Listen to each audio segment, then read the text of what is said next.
Welcome back to the BSR Carrera Cup here on BSR TV. This is round 8 from Canadian Tire Motorsport Park, and it's the second of 3 races this evening with me, Chris Cohen, in the commentary box. And what an exciting race, first time out, Kyle.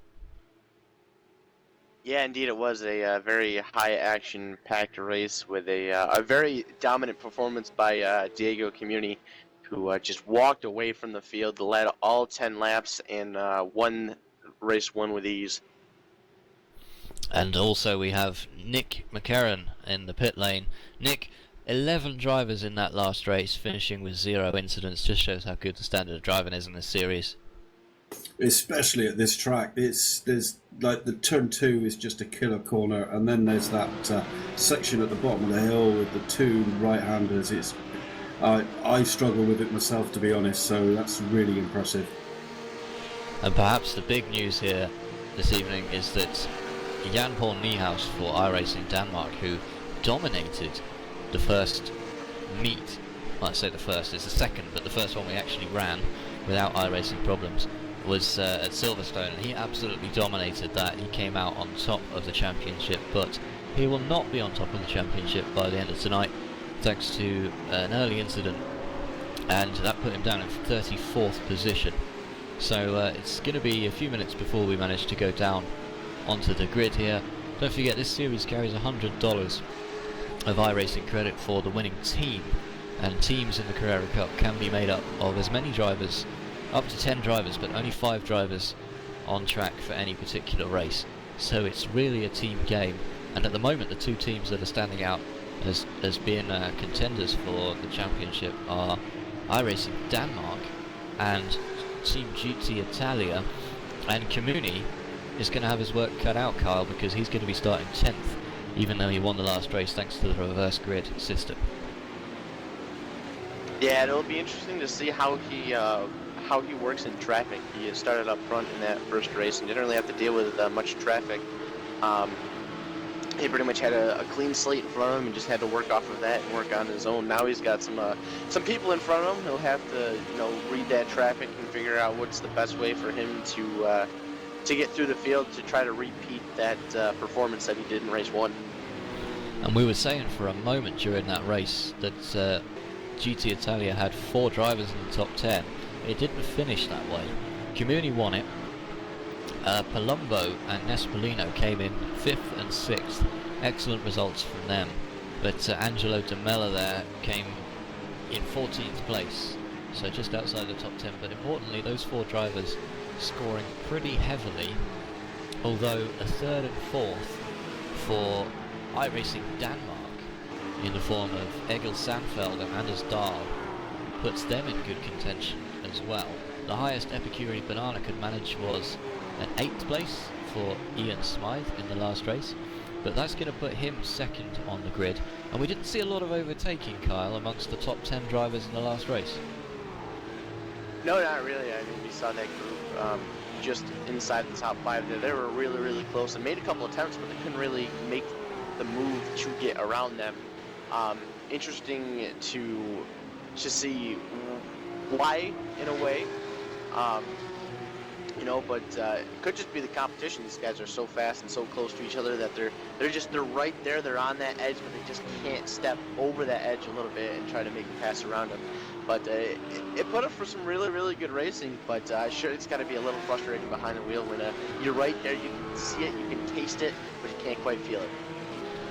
Robert De Roy, in his first Carrera Cup race, managed to come home in 10th place. In his second race ever, he's going to be starting from pole position. Now that's got to be some pressure for the new driver, considering that his fastest lap was 8/10 slower than that of 10th place man Diego Comuni, so he's going to have some faster traffic behind him. How's he going to hold up to that pressure, do you think? Hopefully he holds up to the pressure well.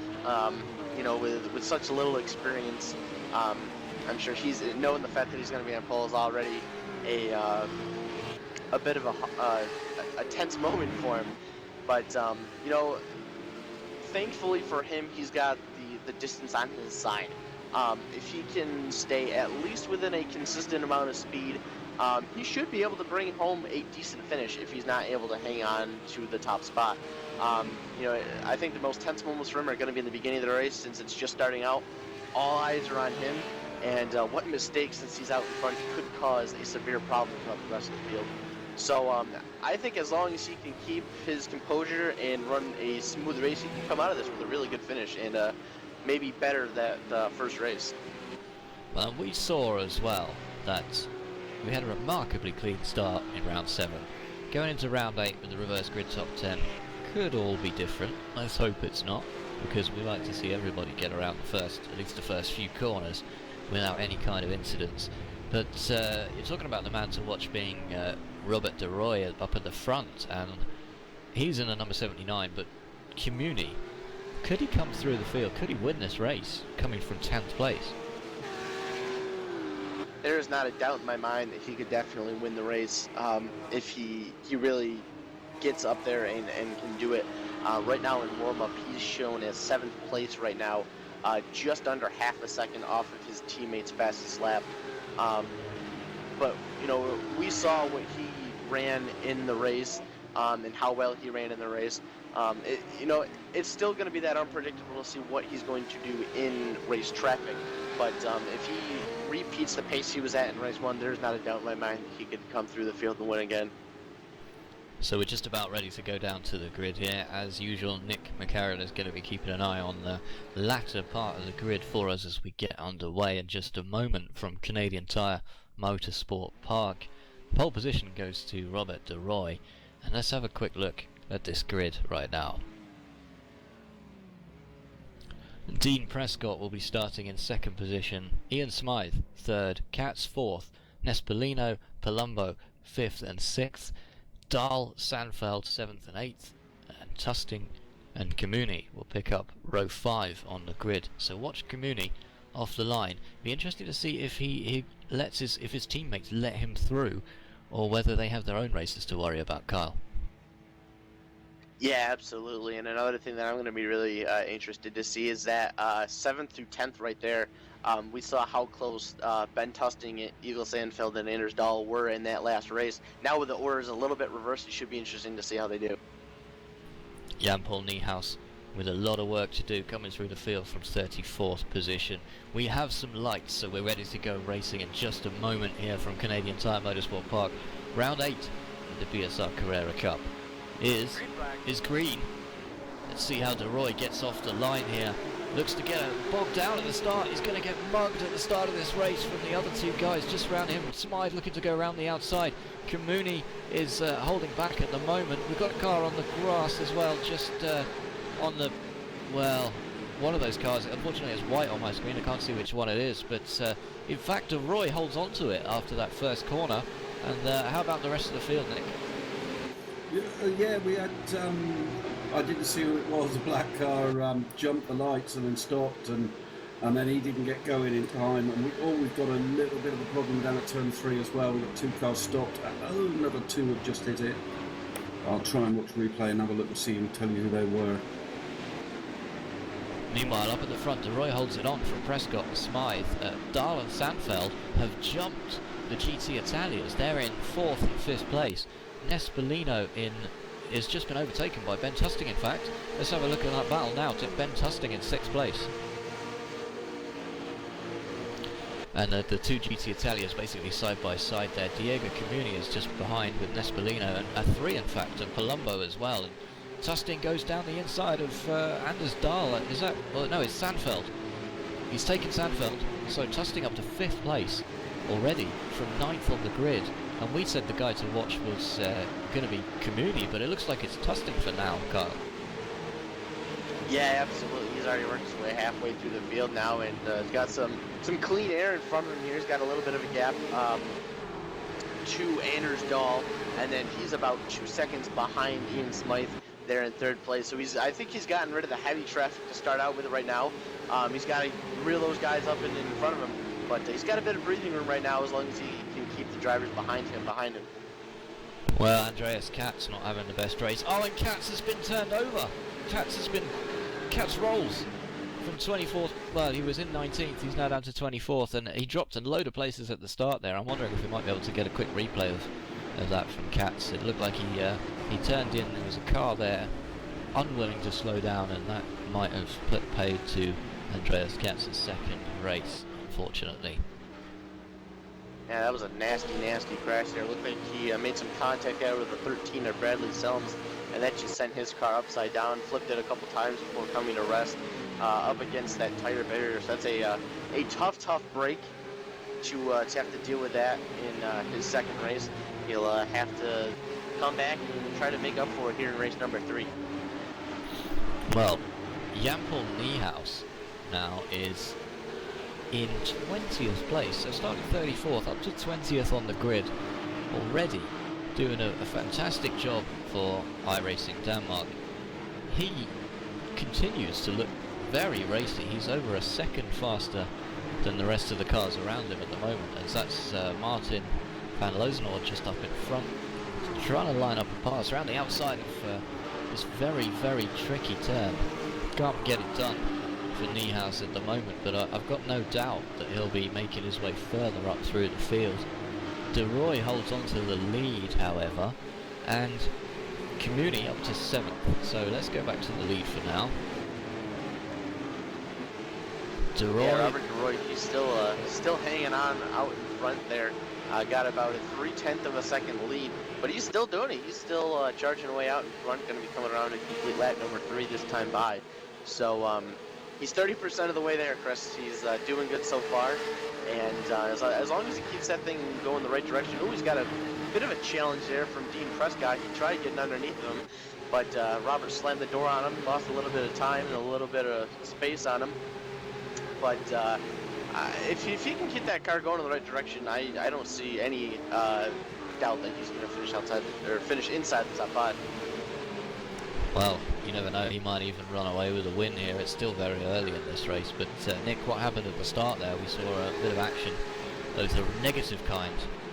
Yeah, that was Neil Hine got out the inside of the pit lane's car. I think he was a little bit late on the brakes and turned him round, and they were stuck there. They couldn't move, all the cars coming past, and poor old Dan Hunt got caught up in that as well. He tends to get caught up in these things. Well, thanks for the update, and we just saw a challenge for second place. Ian Smythe with a bit of damage on the front of that RUF car, looking like he wants to get past Dean Prescott, and this is giving De Roy the opportunity to escape, because Anders Dahl in 4th place is right behind these guys as well. This is where a lot of the overtaking happens. So let's watch out, see what happens as we come down this very long, very bumpy straight, side by side. Dahl is on the outside, he won't be able to get anything done from there, but Dahl is looking particularly threatening, Kyle. Oh yeah, yes he is. He's trying to make moves on the outside, put a bit of a challenge on himself, and when you see somebody go to the outside and try to make a move, that's a big sign that they're trying to do something there. Now it looks like Smythe's going to make a bit of a slip up there, and now Dahl's going to peek to the inside of him as they work into turn number 1. He's got the advantage, preferred line, getting right up next to Ian Smythe, and it looks like he's going to be able to clear coming off. Smythe a little bit off the track, and now that's going to open the door for the 064 machine at Ben Tustin. He's going to have to go to the outside, a risky move, especially for turn number 2, but Smythe is going to hold him off. And it's almost like Smythe, in defending that position, caused himself more problems than it was worth, Carl. Yeah, it did look like that a little bit. He's got a lot of pressure trying to keep these faster guys behind him. He knows they're faster, and he knows he's got a short distance. So if he's got the shot to try to keep them behind and get as many points as he can, he's going to do it. And right behind Smythe, what a move! It didn't. I don't think it worked out so well, though. I'm not too sure. No, it did not. Still trying to figure out who that was, but a car behind Smythe made a aggressively hard move. That was Eagle Sandfield. He made a hard move trying to get underneath of Ben Tusting right behind Smythe, and that just did not work out to him. Hopped the curb and ended up spinning around. That was a very aggressive move that cost him quite a bit now, as I'm going to assume, trying to figure out who all passed him. I know I saw the points leader there, Jan Paul Niehaus, passed him, so he's got to be at least outside the top 20. So that puts Egil Sandfield is down into 20th place after that mistake there. Maybe we can get a quick replay of that one, we'll find out. Comuni though, up to 5th place. His teammates Palumbo, De Mella and Nespolino in 7, 9 and 10 respectively, but let's ask Nick if he can take another look at that one and find out exactly what was going through Sandfeld's mind at the time. De Roy continues to lead this race, 6 laps gone out of 10 here. From Prescott, Dahl now in 3rd, Smythe 4th, but watch out, Diego Comuni is faster than these guys, and he is in 5th place. I think Carl had it on the button. I think it was a dive up the inside, or he outbraked himself, so went to the inside, so he missed, but he sideswiped Ben. Oh, and a mistake from Nespolino. Sorry to interrupt there. Is that Nespolino? I don't think it is. A mistake from somebody further down in the field there. Just saw a car sideways on the track, not moving. So, was that De Mella? It might have been De Mella. Sorry, Nick. Do carry on. That's all right. I basically finished. Yeah, he looks like he either outbraked himself or it was a very stupid move. Well, coming down start finish straight now to round out lap 6. Ben Tusting has been put down to 6th position as a result of all that drama that we had going on there. He's now nearly 3 seconds behind the lead group. But it's only 1.4 seconds that separates the top 5 at the moment, so it's anyone's game, Kyle. Oh yeah, definitely for sure. Now that we're past the halfway point, and with these guys so tightly packed, you got to be on your A game. You cannot make a mistake. One mistake will send you right to the rear of that top 5 field here, and a big mistake could send you right out of the top 5 in general here. So far, though, it's still Robert DeRoy. He's doing an excellent job out in front. He's going to have to deal with some lap traffic here. He's catching up to a lap's car, and then there's another one right up in front of him in the distance. So he's going to have to deal with this traffic and a mirror full of some hungry competition who is looking to get by him. Time ticking down, though, and it will be 3 to go at the line. That lap's car, they're going to move to the inside and not affect this race at all, as Dean Prescott made another attempt to go to the inside there at the end of the straightaway, couldn't get it done. Prescott's looking hungry. He's proven that he really wants that spot, and he's trying as hard as he can. Sandfield's also pushing really hard after that to try and make up some of these places he's lost. He just took 2 cars around the outside of turn 3. Oh, thanks for that, Nick. And Prescott now looking down the inside for the lead. He won't get that done, but that's allowing everybody else behind just to close up. And Dahl is right behind these guys. The Apex Racing UK driver in 2nd place, Dean Prescott, needs to be looking in his mirrors to keep these guys in check as well. Look at Comuni in the background of this 5-car pack. He will be waiting for any slight mistake from any of these drivers, just like Kyle said earlier on. One mistake, and we're not talking about running off the track even, we're talking about being a fraction of a second too late on the brakes, and that will cost you. And now, good run from Prescott as we come down the long straight here, Kyle. Yeah, Robert DeRoy, as soon as he got off that turn, he went immediately to the inside, making sure that if Prescott's going to take this lead from him, he's going to have to do it the hard way and go around DeRoy. DeRoy's still hanging on. Looks like he might have a disadvantage heading in. Prescott hanging tough. If he can hang through here, he's got the preferred line in this next turn. A bit of a wiggle there, but he's hanging on, got the preferred line. He can't do it, and now the preferred line is going to go back to DeRoy. And behind him, another side-by-side battle. Now that's going to bring Anders Dahl right next to the 665. 2 laps to go. The intense action starting to pick up here. Guys starting to swap spots as Anders Dahl successfully moves into 2nd place. And look out for that 21, Diego Comuni, up into 4th place and taking a peek for 3rd. This couldn't be a more exciting finish to this race, because you're right, Smythe has lost out to Community in that little battle, and everybody sort of checked up a little bit, just enough to let Dahl through. He was able to go side by side with Prescott down the start-finish straight onto lap number 9 here, and Dahl is now challenging for the lead, and Prescott is the one that lost out, so that move really didn't work out for Team Prescott, Carl. No, not at all. He took a hard entry into that turn, and now that I just saw that, it looks like Anders Dahl may have given Robert DeRoy a bit of a bump, little love tap there, saying, "Hey, buddy, I'm right behind you. I'm here. Let's go." A lap and a half left to go here. The pressure is all up on the new guy, Robert DeRoy, as now side by side Anders Dahl and Dean Prescott. Prescott trying to make the outside happen again. He hasn't had much success, but he's not giving up, and he's going to fling it in there hard. He's got it around wide, almost gets off track. He had Anders Dahl for a second there, but going wide kind of hurt him a little bit. Still side by side and putting up a fight, and that's exactly what Robert DeRoy wants to see, is side by side racing, giving him some room as they come off of turn 10. White flag is in the air. And look out, Diego Comuni is still in 4th position, still looking very dangerous, having started from 10th position here. Robert DeRoy must be looking in his mirrors thinking this could kick off at any moment at all. These other guys are really going to have to work together if they want to challenge him, but perhaps it's all about personal gain now as we're on this last lap, as Carl said. Ben Tusting still sits at 6th, Nespolino holding on to a solid 7th, Tessier 8th, DeMella 9th, and Scavon is in 11th, it is in 10th place. Jan-Paul Niehaus, though, is up to 12th position, Kyle. Yeah, that is a huge game from him, considering what happened in race 1 and what set his starting spot off. He's definitely rebounded very well. And oh, Ian Smythe has crashed, Chris. Smythe has gone around and into the wall. Well, let's see if we can get a replay of that one up on your screen straight away. I'm going to go back and check that one out and see what happened. It looked like an unforced error from Smythe. There, tried to catch the slide and just went back the other way. Sprung him into the wall, and he was in 5th place, Kyle. Yeah, he was right there in those top 5, so that is a huge disappointment for him.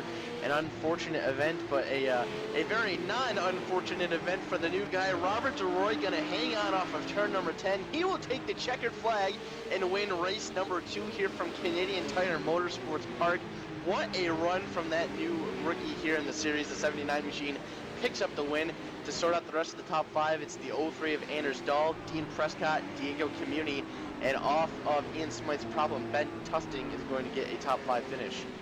Smythe coming home in 13th place behind Jan-Paul Niehaus after that. The rest of the top 10, we have Nespolino 6, Tessier 7, DeMella 8, Scavon 9th, and Simon Field, thanks to the mistake from Smythe, sneaks into the top 10.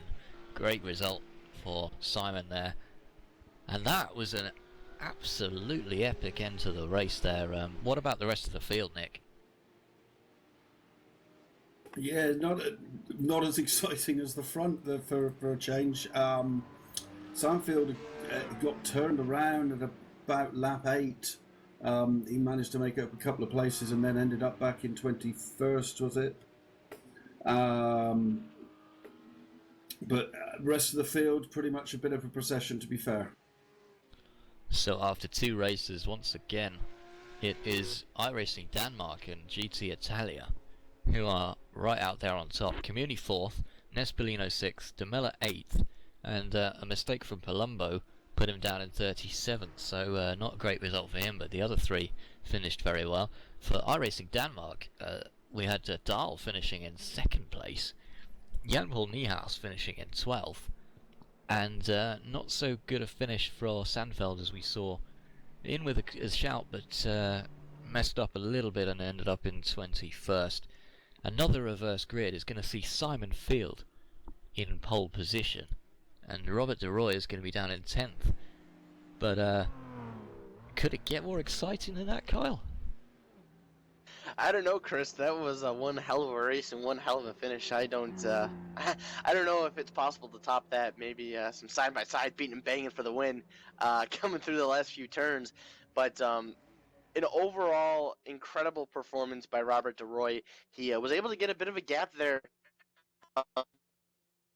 When those guys behind him were battling it out, and really made those guys have to run him down again on that last lap in order to get around him.